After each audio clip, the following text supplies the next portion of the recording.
എന്തൊക്കെയാണ് അളിയ പുതിയ ഉടായ്പ പരിപാടികൾ? കാണിച്ചു തരാം. അന്ന് 2-3 ഇന്റർവ്യൂ കൊടുത്തതിന് ശേഷം പിന്നീട് ഇപ്പൊ ഇന്റർവ്യൂ കൊടുക്കുന്നത് ഈടായിട്ടാണ്. കുറച്ച് നാളുകളായി ഇങ്ങോട്ടൊക്കെ വരണമെന്ന് വിചാരിക്കുന്നു. എന്ത് ചെയ്യാൻ, ബിസി ആയി പോയെന്നെ. പിന്നെ മിസ്റ്റർ തങ്കപ്പനൂടെ ഉണ്ടല്ലോ. ഇപ്പൊ അലൻ ജോസിനെ വന്ന മാറ്റം എന്താണ് ഇപ്പൊ ഭയങ്കരമായിട്ടുള്ള? ഞാൻ പോയ ശേഷമാണ് ഇതിന് മാറ്റം ഉണ്ടായിരുന്നത്. പിന്നെ കേരളത്തിൽ അറിയപ്പെടുന്ന താരമായി മാറി.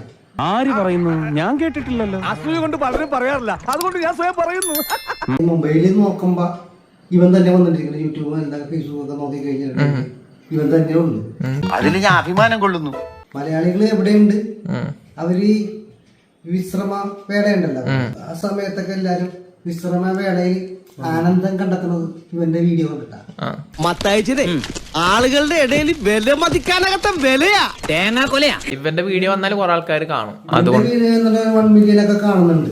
3 മില്യൺ 5 മില്യൺ. പാവം, ഇവന്റെ ബലഹീനത മനസ്സിലാക്കില്ലല്ലോ. ഇപ്പൊ ഞാൻ കഴിഞ്ഞ ദിവസം എന്തോ ഒരു കാര്യത്തിന് വേണ്ടി ഇവനുമായിട്ട് പുറത്തുപോയി.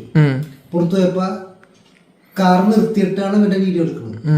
നമുക്കൊന്നുമല്ല, വീഡിയോ എടുക്കുന്ന മീഡിയക്കാരല്ല, സാധാരണ ആൾക്കാർ. എന്തായാലും താങ്കൾ വലിയ ആള് തന്നെ. ഇപ്പൊ പെരേരയുടെ ഡാഡി എന്ന് പറയാനാണ് ഇപ്പൊ ആഗ്രഹം. അങ്ങനെയല്ല,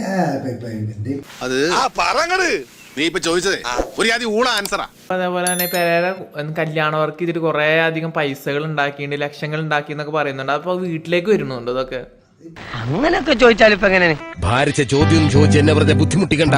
ഇവൻ എല്ലാ മാസവും ഞാൻ ഗൾഫിൽ പോയ സമയം തൊട്ടേ ഇവന് എല്ലാ മാസവും 1000 രൂപ അയച്ചു. എന്താണ് ഇത്? അല്ല, ഇപ്പൊ ഭക്ഷണത്തിന്റെ കാര്യം പറയുമ്പോ ഇവന് അധികം ഭയങ്കരമായിട്ട് ഭക്ഷണം കഴിക്കുന്നു പലരും പറയുന്നുണ്ട്. വയറ് അധികം ചാടുന്നുണ്ട് പറയുന്നുണ്ട്. അങ്ങനെ ഒരു ഇതുണ്ട്. അപ്പൊ മുമ്പൊക്കെ ചാടിണ്ടല്ലോ, അപ്പൊ കോലി കളിക്കൊന്നും പോവാറില്ലേ? പാരമ്പര്യമായിട്ട് ഇപ്പൊ അപ്പരപ്പന്മാരായിട്ട് അത്യാവശ്യം വയറുണ്ട്. ഒരുമാതിരി മുടന്ത ന്യായം പറയരുത്. പിന്നെ ഇവൻ നുണ പറച്ചിലില്ല. ഇവന് എല്ലാം സത്യം എന്തായിട്ട് പറയും, എല്ലാം സത്യം പറയുള്ളൂ. നോണ പറച്ചിലല്ലേ തന്റെ തൊഴിൽ തന്നെ. ഇവന് ഒരു സ്ത്രീകളെടുത്ത് പോയിട്ട് ഇവന് അങ്ങോട്ട് വർത്തമാനം പറഞ്ഞ രീതിയില്ല. ഇനി ആരും സൂത്രം കാണിച്ചേട്ടാ.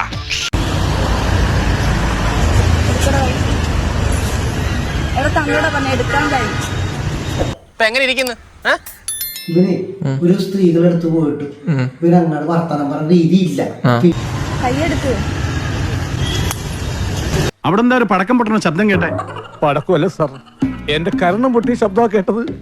ഞാനൊരു ചെണ്ടയാണെന്നാ ഇവിടെ ഉള്ളൊരു വിചാരം. ഇവൻ വീട്ടിലെ ഇവനൊരു പെണ്ണും പുറത്തുനിന്ന് വരാനും പോലില്ല. വീട്ടുകാരെ ഞങ്ങൾ അന്വേഷിച്ച്. അല്ല, പെരേര പെണ്ണിനെ കൊണ്ടുവരില്ല എന്നാണ് അവന്റെ പ്രേമിച്ച് കൊണ്ടുവരെങ്കിൽ കഴിവൊന്നുമില്ല. അങ്ങനെ നിർത്തി അവമാനിക്കുവാണെന്ന്. വെറുതെ വർത്താനം പറഞ്ഞ സമയം കണ്ടു ഒരു ഇഷ്ടം എടുത്ത് തലടിച്ച് വിളിക്കുന്നു. മാട്രിമോണിയിൽ ഞാൻ പരസ്യം കൊടുത്തിരുന്നു. അപ്പൊ അത് കേട്ടിട്ട് ഒരുപാട് പേര് എന്നെ വിളിച്ചിട്ടില്ലേ, തെറിയാ വിളിച്ചത്. അപ്പൊ എല്ലാം പറഞ്ഞ പോലെ